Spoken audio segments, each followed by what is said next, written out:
Today, let us study the words of God with the title, When Israel Was Strong and When Israel Was Weak. By examining the history of Israel, let us learn when Israel became a strong nation and why it was invaded by other countries when it became weak. Through this past history, let us learn the lesson God is giving us today. Let us take a look at Romans chapter 15, verse 4. For everything that was written in the past was written to do what? To teach us who are living in these days. God showed His will through past history. It reads, for everything that was written in the past was written to teach us. Then, by looking into the past history, we can learn when Israel became weak and when it became a strong nation. Let us take a look at Judges chapter 3 together.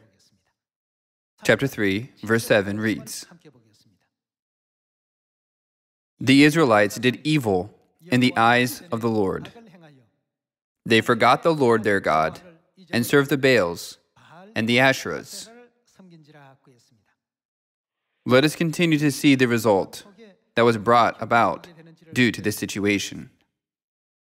The anger of the Lord burned against Israel, so that He sold them into the hands of Cushan, Rishathaim, king of Aram, Naharaim, to whom the Israelites were subject for 8 years. Here, we can learn a very important lesson. Whenever the Israelites forsook God, disobeying God's regulations, commands, and laws, they became weak. They were trampled on and plundered by other nations. This is a very important point.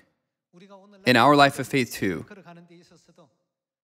under which situations will our Zion become strong? And in which situations will it become weak? Everyone, please pay attention to this point. The Israelites were subject for 8 years. Verse 9. But when they cried out to the Lord, they cried out because they were in agony, living miserable lives. Don't you agree? When they cried out to God and pleaded with Him, He raised up for them a deliverer, Othniel, son of Kenaz, Caleb's younger brother, who saved them. The Spirit of the Lord came upon him, so that he became Israel's judge and went to war. The Lord gave Cushan, Rishathaim, king of Aram, into the hands of Othniel, who overpowered him. Peace was restored in the land of Israel. So the land had peace for 40 years, until Othniel, son of Kenaz, died. For 40 years, they served God diligently. They gave glory and thanks to God for His grace, and enjoyed peace for 40 years. The reason Israel could enjoy peace is because they became a strong nation. A nation is able to enjoy peace when it becomes strong. In those times, weak nations were always trampled on by stronger ones. Thus, the Israelites followed God's will for 40 years, and as a result, they could enjoy a time of peace for 40 years. Now let's take a look at verse 12. Once again, the Israelites did. What did they do? Doing evil is always the problem. They forsook God's teachings, did not obey God's commandments, and distanced themselves away from God. God felt very distraught whenever the Israelites fell into temptation, being deceived, and following evil pagan customs. Let's look at verse 12 again. Once again, the Israelites did evil in the eyes of the Lord, and because they did this evil, the Lord gave Eglon, king of Moab, power over Israel. Getting the Amorites and Amalekites to join him, Eglon came and attacked Israel, and they took possession of the city of palms. The Israelites were subject to Eglon, king of Moab, for 18 years. The once strong nation of Israel became weak again. For 18 years, they were subject to Eglon, king of Moab. When we carefully examine the history of Israel in the books of Judges, 1 Chronicles, and 1 Kings, we can see that Israel was either one or the other. Israel was either a strong nation or it was a weak and powerless nation. Then, in which situations did they become strong? And when did they become weak? When they deserted God's regulations, commands, and laws, they began to deteriorate and become weak again. They were plundered by neighboring countries and became their slaves. This history is repeated over and over again. Why does God show Israel's history to us living in these days? It is written in Romans chapter 15, verse 4, "For everything that was written in the past was written to do what? To teach us." Then, through this history in the book of Judges, what is the lesson we must receive from God? Israel was a sustainable and a strong nation whenever they obeyed God's commands, regulations, and laws. Doesn't God want us to be like this as well? Let us see verse 12 once again. Once again, the Israelites did evil in the eyes of the Lord. And because they did this evil, the Lord gave Eglon, king of Moab, power over Israel, getting the Amorites and Amalekites to join him. Eglon came and attacked Israel, and they took possession of the city of palms. The Israelites were subject to Eglon, king of Moab, for 18 years. This means they lost the battle. When it says the Israelites were subject to Eglon, king of Moab, it means that they were conquered by Moab and became their slaves. Verse 15. Again the Israelites cried out to the Lord, and he gave them a deliverer, Ehud, a left-handed man, the son of Gera, the Benjamite. The Israelites sent him with tribute to Eglon, king of Moab. Now Ehud had made a double-edged sword, about 1.5 feet long, which he strapped to his right thigh under his clothing. He presented the tribute to Eglon, king of Moab, who was a very fat man. After Ehud had presented the tribute, he sent on their way the men who had carried it. At the idols near Gilgal, he himself turned back and said, "I have a secret message for you, O king." The king said, "Quiet," and all his attendants left him. Ehud then approached him while he was sitting alone in the upper room of his summer palace and said, "I have a message from God for you." As the king rose from his seat, Ehud reached with his left hand, drew the sword from his right thigh, and plunged it into the king's belly. Even the handle sank in after the blade, which came out his back. Ehud did not pull the sword out, and the fat closed in over it. Then Ehud went out to the porch. He shut the doors of the upper room behind him and locked them. In this way, the Israelites were emancipated from Moab. Let's go to verse 30. That day, Moab was made subject to Israel, and the land had peace for 80 years. As you can see, the history of Israel repeats over and over again. Leaving God, then returning to God. Leaving God, then repenting and returning to God. Whenever they abandoned God, they were invaded by other nations. Whenever they revered God, they became strong and enjoyed peace, and even received tribute from neighboring countries. Let us look at chapter 6, verse 1. Again, the Israelites did evil in the eyes of the Lord, and for 7 years he gave them into the hands of the Midianites. Here, we can see the same thing repeats over again. Israel continued doing evil, then repented and returned to God. When they returned, they received God's favor and became a strong nation that received tributes from surrounding countries. Then later, the Israelites would lose a battle and had to pay tribute to other countries. They became weak and strong, weak and strong. In the Bible, we can pinpoint easily the moments when Israel became strong and when it became weak. Here, it says that the Lord gave them into the hands of the Midianites for 7 years. Verse 2. Because the power of Midian was so oppressive, the Israelites prepared shelters for themselves and mountain clefts, caves, and strongholds. Whenever the Israelites planted their crops, the Midianites, Amalekites, and other eastern peoples invaded the country. They camped on the land and ruined the crops all the way to Gaza, and did not spare a living thing for Israel, neither sheep nor cattle nor donkeys. They came up with their livestock and their tents like swarms of locusts. It was impossible to count the men and their camels. They invaded the land to ravage it. Whenever the Israelites did evil in the eyes of God, this kind of tragedy repeated. Verse 6. Midian so impoverished the Israelites that they cried out to the Lord for help.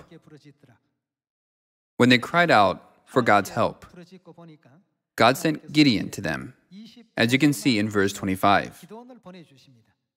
God sent Gideon to save the Israelites out of the hands of the Midianites, once again making Israel strong. Let us go to verse 25. That same night the Lord said to him, "Take the second bull from your father's herd, the one 7 years old." Then what? Tear down your father's altar to Baal and cut down the Asherah pole beside it. Then build a proper kind of shelter to the Lord your God on the top of this height. Using the wood of the Asherah pole that you cut down, offer the second bull as a burnt offering. So Gideon took 10 of his servants and did as the Lord told him. But because he was afraid of his family and the men of the town, he did it at night rather than in the daytime. In this way, Gideon destroyed all the idols, and by God's grace, the 300 warriors defeated 135,000 Midianite soldiers. You can see this in chapter 8. Let us go to chapter 8, verse 10. Now Zebah and Zalmunna were in Karkor with a force of about 15,000 men, all that were left of the armies of the eastern peoples. 120,000 swordsmen had fallen. At this point, the victory was already granted. You can see that 120,000 men were destroyed by Gideon's 300 warriors. Only 15,000 were left among 135,000, and they too were later killed. Eventually, the Israelites were freed from the hands of the Midianites and again enjoyed peace for 40 years. Let's see chapter 8, verse 28. Thus Midian was subdued before the Israelites and did not raise its head again. During Gideon's lifetime, the land did what? Enjoyed peace 40 years. Enjoying peace implies that Israel became a strong nation and surrounding nations did not dare touch them. After this great victory, many people pleaded with Gideon, saying, "Please, we wish for you and your family to rule over us for generations to come." After they made this request, Gideon answered, "We will not rule over you. Only God will rule over you, Israel. Fear God only and submit to Him." Gideon said this to the Israelites in verse 22. Because of this, there was great peace throughout Israel. Verse 22. The Israelites said to Gideon, "Rule over us, you, your son, and your grandson, because you have saved us out of the hand of Midian." But Gideon told them, "I will not rule over you, nor will my son rule over you. Only who will rule? Only the Lord will rule over you." When Israel did so, what happened? Don't the words, "the land enjoyed peace 40 years, mean that Israel became a strong nation again? Through the history of the Israelites, recorded in the book of Judges, we can learn when Israel became strong and when it became weak.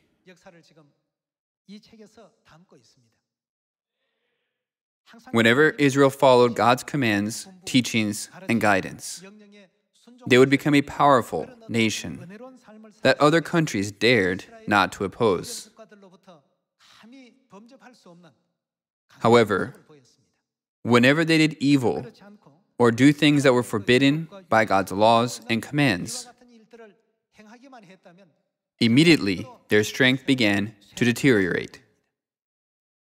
Now, let us go beyond the time of the Judges and take a look at the history of Joshua.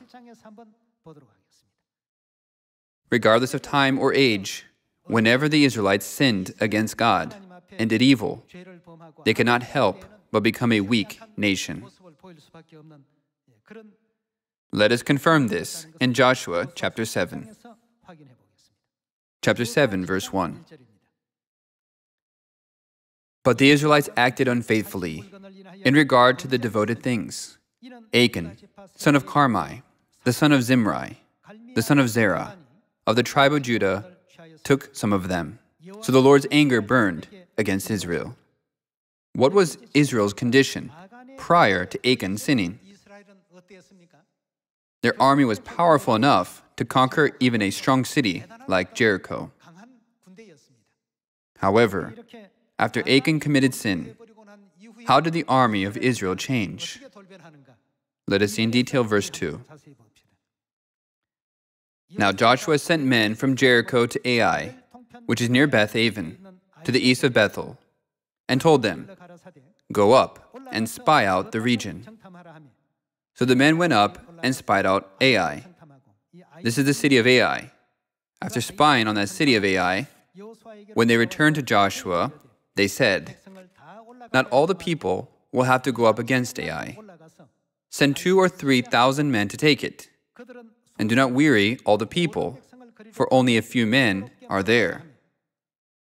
So about 3,000 men went up, but they were routed by the men of Ai, who killed about 36 of them. They chased the Israelites from the city gate as far as the stone quarries and struck them down on the slopes. At this, the hearts of the people melted and became like water.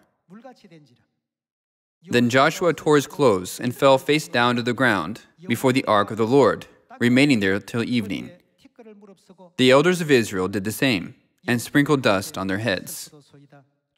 And Joshua said, "O sovereign Lord, why did you ever bring this people across the Jordan to deliver us into the hands of the Amorites to destroy us? If only we had been content to stay on the other side of the Jordan. O Lord, what can I say, now that Israel has been routed by its enemies? The Canaanites and the other people of the country will hear about this, and they will surround us and wipe out our name from the earth. What then will you do for your own great name?" The Lord said to Joshua, "Stand up. What are you doing down on your face? Israel has sinned. They have violated my covenant, which I commanded them to keep. They have taken some of the devoted things. They have stolen. They have lied. They have put them with their own possessions." Joshua was surprised that the powerful Israelite army became weak. Previously, God had greatly strengthened the Israelites so that they were able to win a victory over the formidable city of Jericho. But now, they became so helpless, trembling with fear, that even they were not able to take over the small city of Ai. What was the reason? They committed wickedness against God.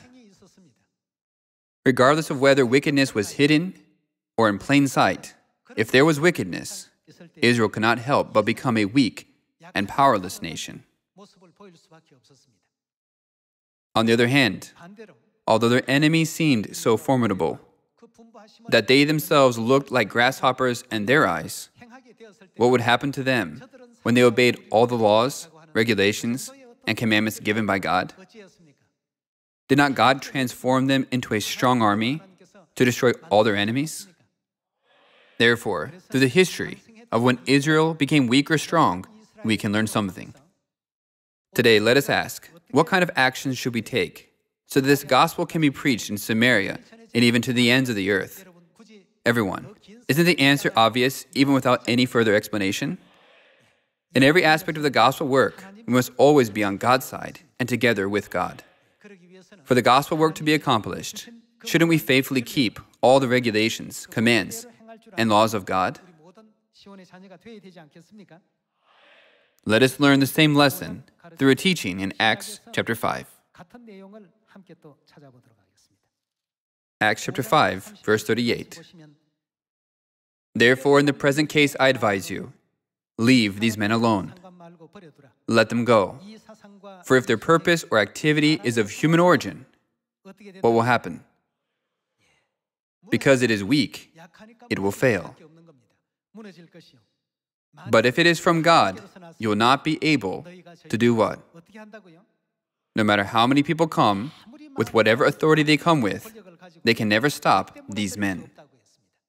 You will not be able to stop these men. You will only find yourselves fighting against God. Everything that we do, from the method of preaching to all the regulations of the truth, must come from God. If any aspect of the gospel work originates from personal thoughts, from philosophy books, or from the teachings and examples of the world, instead of from God, it will certainly fail. Life, death, curse, blessing, and strength all originate from God, don't they? If we act according to God's words, if we preach God's teachings, if we live a life of faith according to God's will, then enemies will never even come close to us, the children of God. Pay attention to when the Israelites were a strong and powerful nation in history, and pay attention to when they declined in power and became weak. It did not depend on the number whether they were many or few. When they were strong, didn't God grant them strength to overcome 135,000 only with 300 men? However, God showed us that when they were weak, even with a vast army, they were chased off by an army of such a small city and failed to conquer it. This history was all recorded by God as a lesson for us in our times. Gamaliel, who was a teacher of the law too, knew this and said, pay attention to where their teachings and actions come from, whether it came from men or God. When you examine the Sabbath day, did it originate from men? When you examine the Passover, did it originate from men? Everything the saints of the early church did came from the teachings of Christ directly. In this situation, who could stop their great strength? Physically, some people might have hindered them, but their mindset could never be broken. That is why the gospel of Jesus Christ was instantly preached to all areas of Israel and spread out to neighboring countries, even to Italy, Greece, and all throughout Europe. If these teachings and activities come from human origin, don't bother. It will fail after a while. However, if it is from God, it can never fail. God is clearly awakening us through these words. Let us see one more verse in 2 Kings chapter 17. By carefully examining the history of the Israelites, who became weak when they did evil. Today, we must learn to obey God's commands, regulations, and laws that have been entrusted to us. Let us turn to chapter 17, verse 37. God gave us the words, "You must always be careful to keep the decrees and ordinances, the laws and commands He wrote for you. Do not worship other gods. Do not forget the covenant I have made with you. And do not worship other gods. Rather, worship the Lord your God. It is He who will deliver you from the hand of all your enemies." Israel did not become strong because they themselves were strong. It is because God was with His people, who kept His commands, regulations, and laws, and led them to a path of victory by granting them much strength and wisdom. Ultimately, it depended on whether God was with them or not. When God was with them, they became strong. When God was away from them because of their evil deeds, they became weak. All the truths of the new covenant and all the teachings God commanded us, let us graciously and beautifully obey all the words of God all the more, so that we may become strong through the invisible help of God's power in preaching the gospel to Samaria and to the ends of the earth. Let us suppose a soul is at the crossroads between Satan taking his life and us leading him to salvation. Then in order to win a victory and lead him to salvation, shouldn't we be strong? We cannot attain victory if we are fighting against Satan one-on-one. Who gives us victory? It is impossible unless we are clothed with the power of God. For God to be pleased with us and to be on our side, we must follow the words, "Be careful to keep all the decrees, commands, and laws given by God, as recorded in the Bible, forever." When we do so, God will provide us with great strength and lead us to victory. Today, through the examples of the forefathers of faith, we have all realized in which situations did Israel become strong, and which situations did they become weak. I hope that all people of Zion will live according to the teachings of God.